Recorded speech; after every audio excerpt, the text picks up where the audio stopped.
नमस्कार सभी को, स्वागत है आप सबका। रूल नंबर 13 पॉकेट रॉकेट हमारी किताब का बढ़िया रूल है, एक बहुत ही अच्छा रूल है और जबरदस्त तरीके से इस रूल को समझाऊंगा मैं आप लोगों के सामने। तो एक बार अगर आपने अब तक भाई चैनल को सब्सक्राइब नहीं करा है तो सब्सक्राइब कर लेना, क्योंकि इस चैनल पर आपको बहुत सॉलिड कंटेंट मिल रहा है। इसी चैनल पे हम एक और बहुत खास चीज शुरू करने वाले हैं आप सभी लोगों के लिए।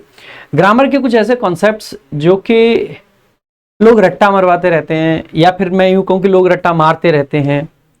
इसके अलावा ग्रामर के कुछ ऐसे कॉन्सेप्ट्स जो कि आपको लगभग सारी बुक्स में गलत मिलते हैं या गलत तरीके से मिलते हैं, उन सभी कॉन्सेप्ट्स को डिटेल में हम डिस्कस करना शुरू करेंगे। एक एक कॉन्सेप्ट उठाया करेंगे। 10-12 मिनट की वीडियो होगी, लेकिन वो वीडियो ऐसी होगी कि उसके बाद में जीवन में आपको उस कॉन्सेप्ट का डाउट नहीं आएगा, क्योंकि उस कॉन्सेप्ट का लॉजिक क्या है, क्या कारण है, क्यों किस तरीके से यूज किया जाता है, वो सब चीजें मैं समझाने वाला हूं। तो अगर चैनल सब्सक्राइब नहीं करा है तो मेरे भाई क्वालिटी कंटेंट क्या होता है आपको वो इस चैनल पे समझ आने वाला है। तो लाइक कीजिए, शेयर कीजिए वीडियोस को और सब्सक्राइब कर लीजिए मेरे भाई तुरंत चैनल को। सो आइए विदाउट वेस्टिंग एनी टाइम शुरू करेंगे। और पहला जो आज का रूल है हमारा, ये रूल हमसे ये कहता है कि दिए गए वर्ड्स के साथ सिंगुलर वर्ब का प्रयोग किया जाता है, लेकिन इनके पहले the, my, his, her, our, your, their, etc का प्रयोग होने पर इनके साथ प्लूरल वर्ब का प्रयोग किया जाता है। ऐसा क्या है, कौन से वर्ड्स की हम बात कर रहे हैं, पहले उन शब्दों को समझते हैं, तब आपको बात समझ में आएगी। ठीक है, कौन से ऐसे शब्द हैं, यहाँ पे लिस्ट नहीं कर रखे, मैं लिस्ट कर देता हूं। ठीक है, जैसे कि मैथमेटिक्स हो गया, ठीक है, ठीक है। इसके अलावा आपका पॉलिटिक्स हो गया, इसके अलावा आपका इकोनॉमिक्स हो गया, इसके अलावा आपका स्टैटिस्टिक्स हो गया, ईटीसी। हम इन शब्दों की बात कर रहे हैं। देखो, मैथमेटिक्स एक आपका सब्जेक्ट का नाम है, और अगर हमने इसके आगे माई, योर, देखो सब्जेक्ट तो सब्जेक्ट है। जैसे बेशक हम ये कहते हैं, मान लीजिए आपके दोस्त का नाम राम है, लेकिन आप ये थोड़ा कहोगे माई राम, नहीं, राम एक नाउन है, प्रॉपर नाउन है, उसके साथ में आपको माई वगैरह नहीं लगाना है, द राम भी नहीं लिखते हम, यानी कि क्योंकि वो एक व्यक्ति विशेष का नाम है। ऐसे ही मान लीजिए कि आपकी उसका नाम प्रिया है या एंजल प्रिया है, तो आप ये थोड़ा कहोगे माई प्रिया, नहीं, ओ प्रिया प्रिया कह लो, लेकिन माई प्रिया तो नहीं कह पाओगे, है ना।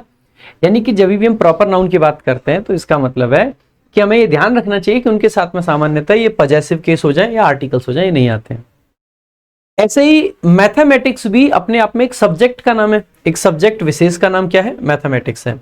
ऐसे ही एक सब्जेक्ट विशेष आपका पॉलिटिक्स भी है, ऐसे ही इकोनॉमिक्स भी है, ऐसे ही स्टैटिस्टिक्स भी है। तो ये सब्जेक्ट होते हैं, इसीलिए इनके साथ में सामान्यतः कौन सी वर्ब आती है, सिंगुलर, क्योंकि एक सब्जेक्ट का नाम मैथमेटिक्स है।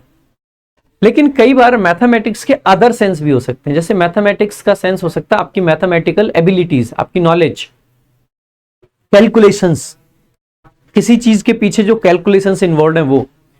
सिमिलरली स्टैटिस्टिक्स का मतलब हो सकता है डाटा जो प्रोवाइड किया जा रहा है, पॉलिटिक्स का मतलब हो सकता है किसी के पॉलिटिकल व्यूज, इकोनॉमिक्स का मतलब हो सकता है इकोनॉमिक एक्टिविटीज या आपकी इकोनॉमिक प्लानिंग्स।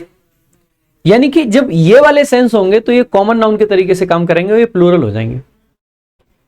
अब हमें कैसे आइडेंटिफाई करें कि कहां पे सब्जेक्ट के सेंस में आए और कहां पे अदर सेंस में। तो सब्जेक्ट के सेंस में जब ये आते हैं तो इनके साथ कोई आर्टिकल सामान्यतः नहीं आता है, लेकिन जब ये अदर सेंस में आते हैं तो सामान्यतः तो आर्टिकल द आता है, या फिर बेसिकली ये ऑफ के साथ लिखे जाते हैं, या फिर आप ये मान सकते हैं कि इनके साथ में कोई ना कोई आपका पॉजेसिव केस वगैरह यूज किया जाता है। तो एक बार आइए देखते हैं जो गिवन क्वेश्चन से पहले कुछ एग्जांपल्स देखते हैं। Politics play a crucial role in shaping society. अब पॉलिटिक्स एक सब्जेक्ट है, एज अ सब्जेक्ट यहाँ पे डील करा जा रहा है, कोई पॉजेसिव केस वगैरह नहीं लगाया गया है, सो प्लेज आपका करेक्ट आंसर हो जाएगा। There politics has changed. अब जैसे ही आप कहेंगे कि देयर पॉलिटिक्स की बात है, सो देयर लगा दिया, तो पॉलिटिक्स के साथ हैज नहीं, किसका यूज होना चाहिए, हैव का यूज होना चाहिए। Similarly mathematics are essential for understanding physics, so mathematics यहाँ पे सब्जेक्ट है तो आर नहीं, इज आ जाएगा।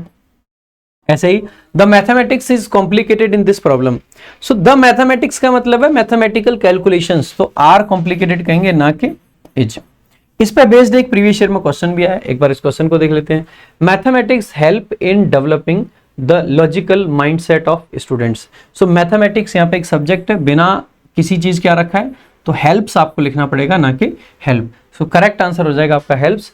और ये आपका अभी रिसेंटली एग्जाम में ही पूछा गया था CHSL के पेपर में। अगर मेरे भाई आपको वीडियो अच्छी लगी हो, पसंद आई हो, बढ़िया लगा हो, तो आप वीडियो को लाइक जरूर करें, शेयर जरूर करें और चैनल को सब्सक्राइब जरूर करें। ज्यादा क्वेश्चन इस कॉन्सेप्ट पर पूछे नहीं गए प्रीवियस ईयर में, तो इसको यहीं तक रखेंगे। Thank you so much.